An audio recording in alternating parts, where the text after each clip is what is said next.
इससे पहले हमने आपको हाइड्रोकार्बन व्युत्पन्न के जो दो भाग थे, एक एल्किल समूह और दूसरा क्रियात्मक समूह। तो एल्किल समूह के बारे में हमने आपको डिटेल से बता दिया था। इसमें हमने आपको 1 degree, 2 degree, 3 degree, 4 degree carbon के भी बारे में बताया था और हाइड्रोजन की भी प्रकार के बारे में बता दिया था। आज हमको क्रियात्मक समूह के बारे में समझना है। तो हमारा आज का जो टॉपिक होगा वो होगा क्रियात्मक समूह। क्रियात्मक समूह क्या होता है?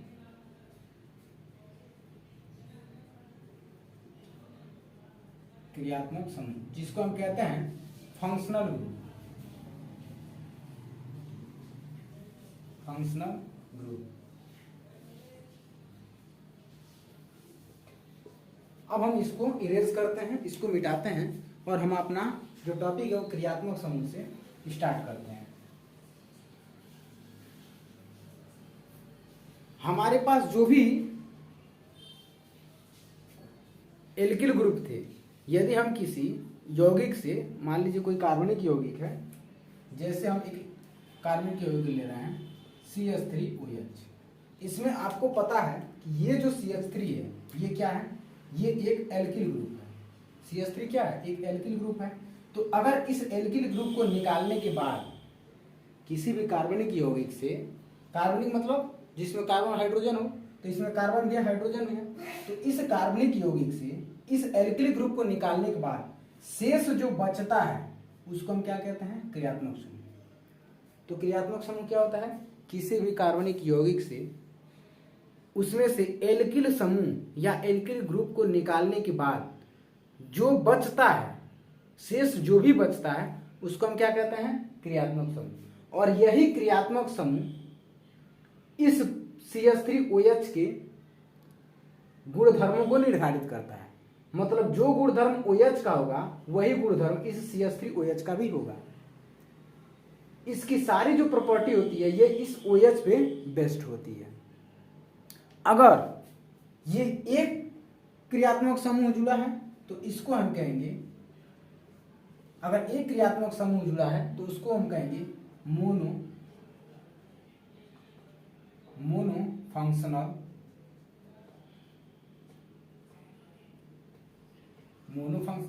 अगर इस CH3OH में मान लीजिए और भी फंक्शनल ग्रुप जुड़ा होता है, जैसे हम दूसरा एग्जांपल ले रहे हैं, हम एग्जांपल ले रहे हैं किसका? हम ले रहे हैं CH2OH। इसी तरह से हम पहला एग्जांपल ये हो गया। दूसरा एग्जांपल क्या ले रहे हैं? CH2OH COOH। हम तीसरा एग्जांपल क्या ले रहे हैं? तीसरा एग्जांपल हम ले रहे हैं CH3CH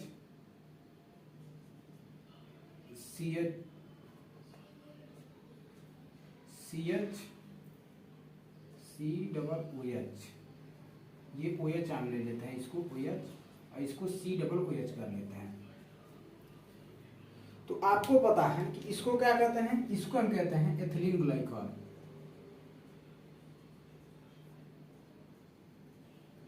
इसको कहते हैं एथिलीन ग्लाइकॉल। इसको क्या कहेंगे? इसको कहते हैं लैक्टिक अम्ल।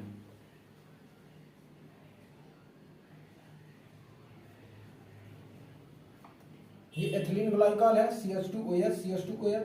ये है CH3CH COOH। इसको कहते हैं लैक्टिक अम्ल। ये जो होता है इसको कहते हैं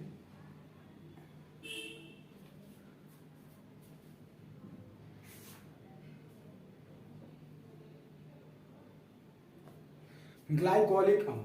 CH2OH COOH को क्या कहते हैं? ग्लाइकोलिक अम्ल।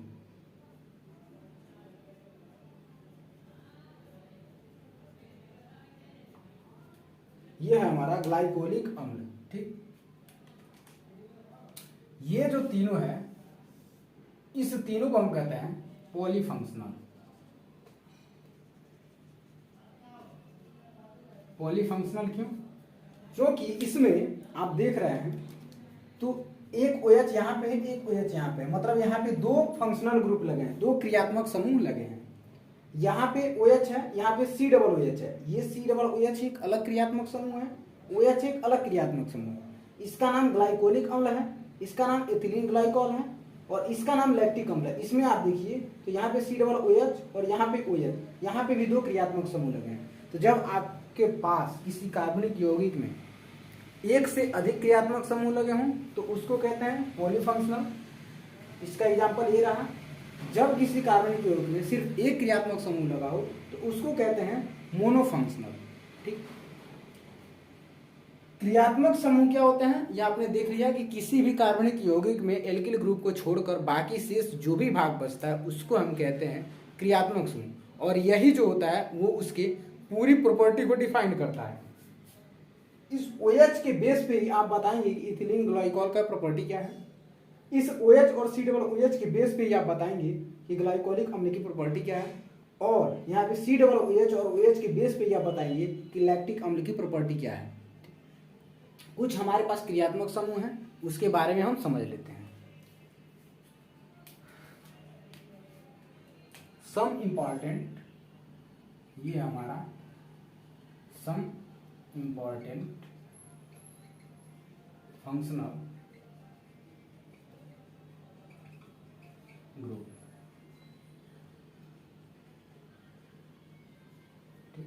कुछ प्रमुख क्रियात्मक समूह हैं, यहां पे हम उसके नाम लिख रहे हैं।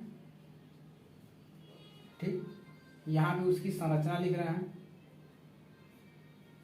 यहां पे उस क्रियात्मक समूह का नाम होगा। यह है क्रियात्मक समूह का नाम और यह है उसकी फैमिली, मतलब किस फैमिली से ये आता है, ये आपको हमेशा याद रखना है। जैसे हम पहला लेते हैं यहाँ पे X, अब हम इसको मिटाते हैं, पॉलीफंक्शनल है ये, आप समझ लीजिएगा। इसको हम लिखते हैं पॉलीफंक्शनल, ये हमारा पॉलीफंक्शनल। यहाँ पे है X, तो X को हम, इसकी स्ट्रक्चर क्या होता है, इसका स्ट्रक्चर होता है इस तरह से X, और इसका जो नाम होता है उसको कहते हैं हेलो। मतलब X कहीं पर भी जुड़ा होगा तो उसका सिंबल क्या होगा, इस तरह से होगा, और उसका संरचना इस तरह से बनाया जाएगा, और उसका नाम हेलो होगा। और ये किस परिवार का तत्व है, ये है हेलोजन परिवार का तत्व। किस फैमिली से आता है, तो X जो है वो हेलोजन फैमिली से आता है, जिसको हम सिर्फ हेलो कहते हैं, जैसे हेलो एल्केन, हेलो अरे। दूसरा हमारा है OH। OH को हम क्या कहते हैं, OH को हम कहते हैं, ये इसका स्ट्रक्चर इस तरह से होता है OH। OH को कहते हैं हम हाइड्रोक्सिल। इसको क्या कहते हैं, हाइड्रोक्सिल। किस फैमिली से आता है, एल्कोहल फैमिली से। ये हमारा एल्कोहल फैमिली से आता है। इसी तरह से OR, ये हमारा ईथर है। इसको किस तरह से रिप्रेजेंट करते हैं, इसको इस तरह से लिखते हैं OR। इसको हम कहते हैं एल्कोक्सी। ये हमारा एल्कोक्सी है। ये किस फैमिली से आता है, तो ये ईथर फैमिली से आता है। कहने का मतलब ये है कि, और ये भी हम बता रहे हैं कि अगर आपको कहीं पर भी OH सिर्फ दिखा मिल जाए तो OH सिर्फ अगर है तो इसका मतलब उसको हम हाइड्रोक्सिल कहेंगे, और पूछा जाएगा कि किस फैमिली का मेंबर है तो हम कहेंगे ये एल्कोहल फैमिली का मेंबर है। उसके बाद अगर आपको OR दिखा हुआ मिल जाए, उसका स्ट्रक्चर इस तरह से है, तो उसको कहेंगे कि इसका नाम एल्कोक्सी है। फंक्शनल ग्रुप का क्या नाम है, एल्कोक्सी। किस फैमिली का मेंबर है, तो ईथर फैमिली का मेंबर है। इसी तरह से आप SH समझ सकते हैं कि SH में ये S और ये H होता है। ये इसका नाम क्या है, इसका नाम है थायो एल्कोहल। थायो एल्कोहल। और ये किस फैमिली का तत्व है, तो ये थायो एल्कोहल फैमिली का ही तत्व है। ठीक, ये थायो एल्कोहल फैमिली का ही तत्व है। इसी तरह से हमारा है CHO। तो CHO क्या कहते हैं, तो C डबल बॉन्ड OH, ये सिंगल बॉन्ड एक खाली रहता है, जो कि किसी दूसरे एल्किल या जो भी हमारे पास ग्रुप होता है उसके साथ ये जुड़ता है। तो इसको कहते हैं एल्डिहाइड। एल्डिहाइड ये किस फैमिली का तत्व है, तो ये एल्डिहाइड फैमिली का ही तत्व है। इसी तरह से हमारा है CO। CO मतलब इसको कहते हैं कार्बोनिल। ये डबल बॉन्ड O और इसके 2 बॉन्ड खाली होते हैं, क्योंकि कार्बन की वैलेंसी 4 होती है, तो 2 तो ऑक्सीजन के साथ हो गया, लेकिन 2 खाली रहेगा। इसको हम कहेंगे ये हमारा कार्बोनिल। इसका नाम क्या है?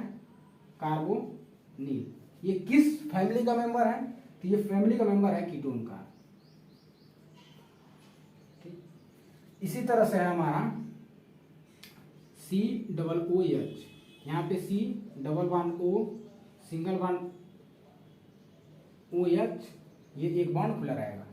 इसको हम कहते हैं कार्बोक्सिल। इसका क्या नाम है? कार्बोक्सिल। ये किस फैमिली का तत्व है? ये फैमिली का इसका है कार्बोक्सिलिक अम्ल का।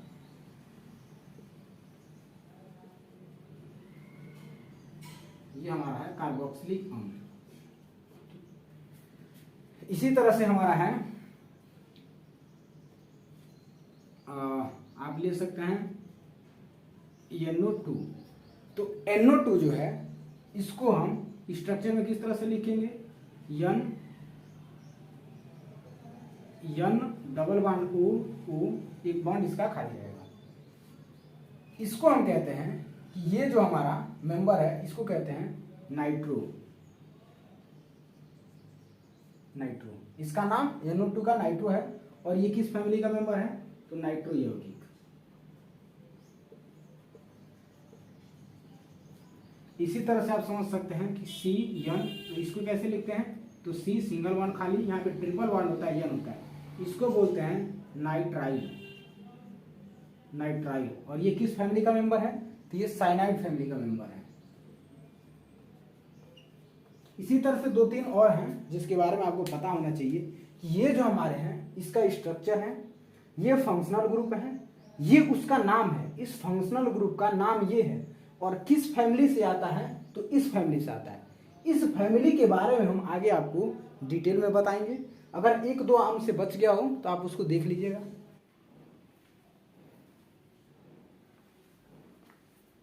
इससे पहले हमने आपको क्रियात्मक समूह के बारे में बताया था, और वहाँ पे हमने कुछ क्रियात्मक समूह के नाम भी आपको बताए थे, उनके स्ट्रक्चर भी बताए थे, और किस फैमिली से आते हैं ये भी हमने आपको बता दिया था। अब उसी से थोड़ा सा अलग लेकिन बहुत ही इंपॉर्टेंट टॉपिक होमोलोगस सीरीज, जिसको हम सजातीय श्रेणी कहते हैं, उसके बारे में समझते हैं। सजातीय श्रेणी जिसको कहते हैं होमोलोगस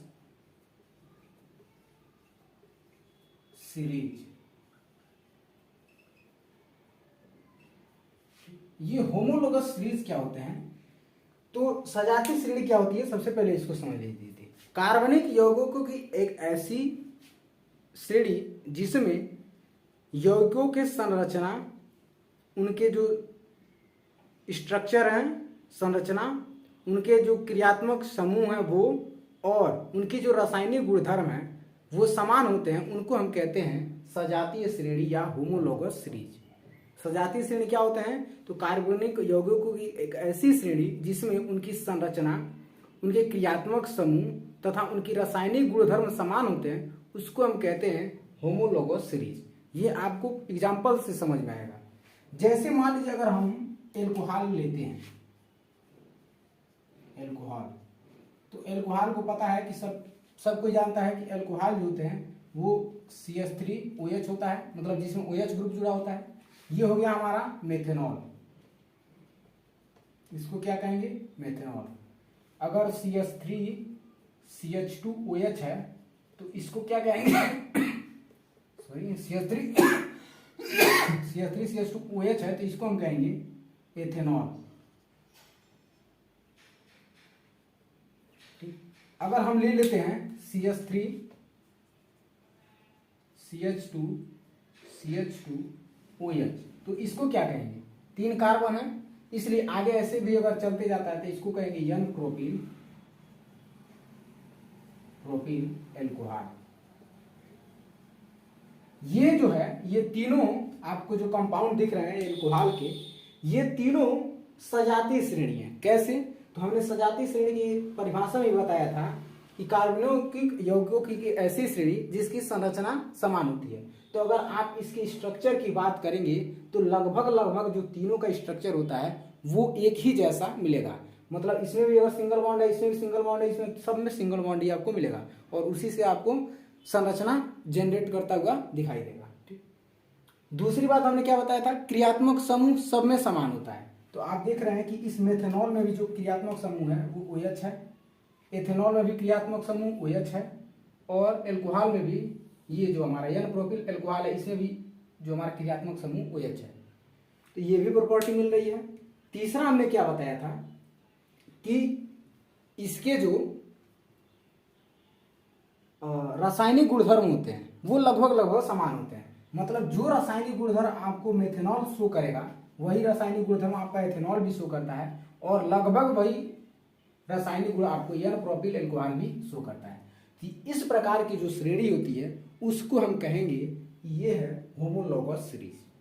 हम कुछ एलिफैटिक होमोलोगस सीरीज की नाम लेते हैं, जैसे मान लीजिए एल्केन।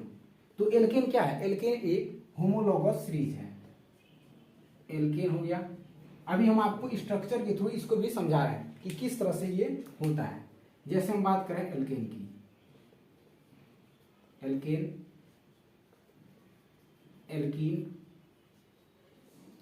एल्काइन, एल्कोहल भी है तो एल्कोहल भी ले लीजिए, एल्कोहल भी हो गया हमारा। इसी तरह से आप चाहें तो एस्टर भी ले सकते हैं या ईथर भी ले सकते हैं। तो एस्टर हो गया, ईथर हो गया, एमीन हो गया। इसी तरह से आप और भी ये हमारे क्या है, ये हमारे एलिफैटिक होमोलोगस सीरीज, मतलब एलिफैटिक सजातीय श्रेणी के सदस्य हैं। तो आपको पता है कि एल्केन का सूत्र क्या होता है, अगर नहीं पता है तो भी कोई बात नहीं है, हम आगे आपको पढ़ाएंगे। एल्केन का सूत्र होता है CnH2n+2, ये इसका सूत्र होता है। इसका सूत्र होता है CnH2n।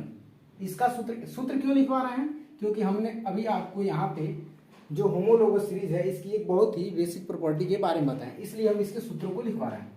हम 3-4 सूत्रों को लेके ही आपको समझा देंगे। एल्काइन क्या होता है, तो एल्काइन होता है CnH2n-2।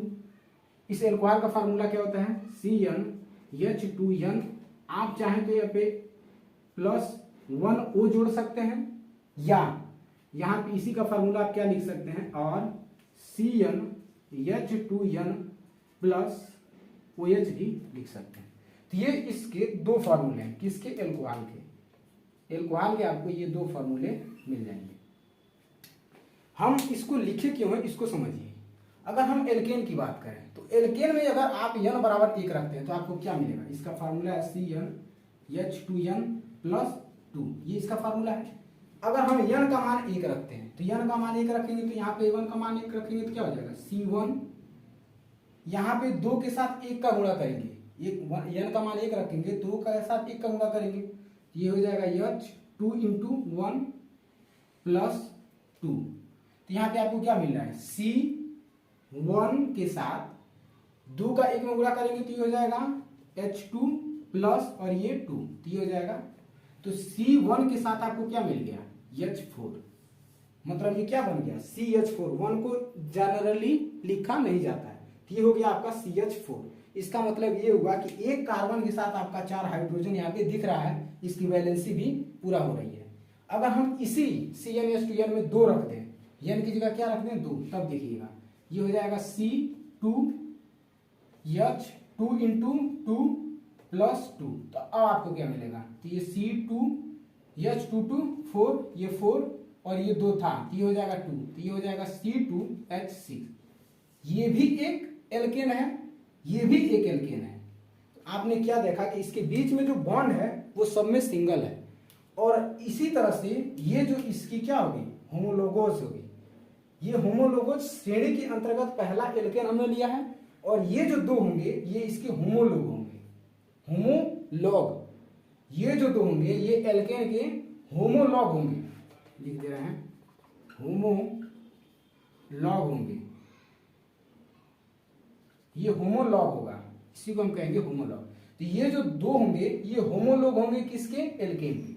इसी तरह से अगर आप n का मान 3 रखेंगे तो ये हो जाएगा C3 और इसके साथ मल्टीप्लाई करेंगे तो 3 दूना 6 प्लस 2 8, तो C3 8 हो जाएगा। इसी तरह से अगर आप n का मान रखते जाएंगे तो आपको इसकी एक सीरीज मिलती चली जाएगी जो कि होमोलोग होंगे किसके, एल्केन के। इसी तरह से अगर आप एल्कीन का रखेंगे, इसी तरह से आप एल्काइन का रखेंगे तो आपको मिलता चला जाएगा। अब हम इसकी ये बताएं क्यों है, अब हम इस चीज को बता रहे हैं। अगर हम इसकी प्रॉपर्टी को बात करें कि होमोलोगस सीरीज की प्रॉपर्टी क्या हो सकती है, इसके गुणधर्म क्या होते हैं, तो होमोलोगस सीरीज के गुणधर्म क्या होते हैं, तो हमने इसलिए बताया, उसी आधार पर हम इसको समझा रहे हैं। तो पहली बात कि होमोलोगस की जो गुणधर्म है वो है पहला कि इसको सूत्र के द्वारा प्रदर्शित किया जा सकता है। तो इसकी प्रॉपर्टी पहले क्या हो गई कि सूत्र के द्वारा प्रदर्शित किया जा सकता है। यहाँ पे गुणधर्म लिख सकते हैं। पहला, इसको सूत्र के द्वारा लिखा जा सकता है, ठीक। दूसरा कि इसमें सब में जो क्रियात्मक समूह होता है वो समान होता है। दूसरा क्या हो गया, क्रियात्मक समूह समान होता है। आप कहेंगे यहाँ पे कोई क्रियात्मक समूह है ही नहीं एल्केन में, तो एल्केन में जो क्रियात्मक समूह नहीं होता है, लेकिन सिमिलरली उसको पैरेलल समझा जाता है कि उसमें जो बॉन्ड होता है वो सिंगल होता है। तो तब एल्कीन में क्या होगा, तो एल्कीन में जो हमारे क्रियात्मक समूह का कार्य करता है वो उसमें डबल बॉन्ड करता है, और एल्काइन में जो क्रियात्मक समूह का काम करता है वो उसका ट्रिपल बॉन्ड करता है। क्रियात्मक समूह हम इसलिए कह रहे हैं क्योंकि जब आप इसका नोमेनक्लेचर करेंगे तो इसमें डबल बॉन्ड और ट्रिपल बॉन्ड को पहले प्रायोरिटी दी जाती है, ठीक। उसके बाद हमारा एल्कोहल हो गया। तो एल्कोहल सबको पता है कि इसमें जो होता है हमारा वो OH जो होता है वो हमारा क्रियात्मक समूह होता है। एस्टर हो गया, एस्टर में क्या होता है, एस्टर का फॉर्मूला आपका RCOOR होता है। COOR जो होता है वो एक आपका क्रियात्मक समूह होता है। ईथर में भी आपको पता है ROR इसका फॉर्मूला होता है। एमीन का भी NH2 होता है। तो इस तरह से आपको इसका जो होमोलोगस सीरीज है वो मिल जाएगा। इसमें आपकी दो प्रॉपर्टी आपको मिल गई। तीसरी प्रॉपर्टी क्या होती है कि इसके बीच में, तीसरी प्रॉपर्टी क्या होती है, इसको देखिएगा, इसके बीच में चाहे आप इसको लें, इसको लें, चाहे आप इसको लें, तो यहाँ पे जो हमने ये लिया CH4 लिया है या C2H6 लिया है, इसमें आपको जब भी आप इसका सीरीज बनाएंगे या होमोलॉग्स बनाएंगे, जैसे हमने CH3OH का बनाया है, हमने एल्केन का यहाँ पे बनाया, एल्केन का बनाया नहीं, हमने बनाया डायरेक्ट एल्कोहल का। इसका भी आप बना सकते हैं क्योंकि n का मान सिर्फ रखना है। तो जब आप एल्कोहल का बनाएंगे तो आपको मिलेगा CH3OH, CH3CH2OH, CH3CH2CH2OH। इसमें आप क्या देख रहे हैं कि ये जो CH2 है, ये जो CH2 है, ये जो CH2 है, इस CH3 और OH के बीच में, इस CH3 और OH के बीच में सिर्फ इसी CH2 का अंतर है। इसके अलावा इसमें कोई दूसरा CH2 नहीं आ रहा है, मतलब CH3 नहीं आ रहा है, CH4 नहीं आ रहा है और दूसरा कोई क्रियात्मक समूह नहीं आ रहा है। इसका मतलब ये होता है कि जो होमोलोगस सीरीज होती हैं उसमें किसका अंतर होता है, CH2 का। तो आप यहाँ पे तीसरी प्रॉपर्टी लिख सकते हैं कि होमोलोगस सीरीज में CH2 का अंतर होता है, ठीक। चौथा बात क्या होता है कि आप ये कह सकते हैं कि होमोलोगस सीरीज में इनके बीच में जो अणुओं का अंतर होता है वो 14 होता है। कैसे, उसको समझिए। जब CH4 का आप परमाणु भार निकालेंगे तो कैसे निकलेगा, CH2 का, क्योंकि अंतर कितने का है, CH2 का। तो 6 कार्बन का परमाणु क्रमांक होता है, उसका भार होता है 12, तो ये हो गया हमारा 12 प्लस 2 हाइड्रोजन है तो ये हो गया 2, बराबर कितना हो गया, 14। इसका मतलब जो हमारे होमोलोगस सीरीज होते हैं उनमें CH2 का जो अंतर है वो किसके बराबर होता है, वो 14 परमाणु भार के बराबर होता है, परमाणु भार के बराबर होता है। तो ये आपको होमोलोगस सीरीज के बारे में समझ में आ गया होगा। अगर नहीं आया है तो भी इसका बहुत ज़्यादा कोई इंपॉर्टेंस नहीं है, बस ये समझ लीजिए कि अगर कार्बनिक यौगिक इस तरह से हैं तो उसमें अगर CH2 का अंतर है तो ये जो CH2 का अंतर है यही एक होमोलोगस सीरीज का निर्माण करता है। इसके बाद हम लोग कार्बनिक यौगिकों की जो नामकरण पद्धति है उसके बारे में समझेंगे।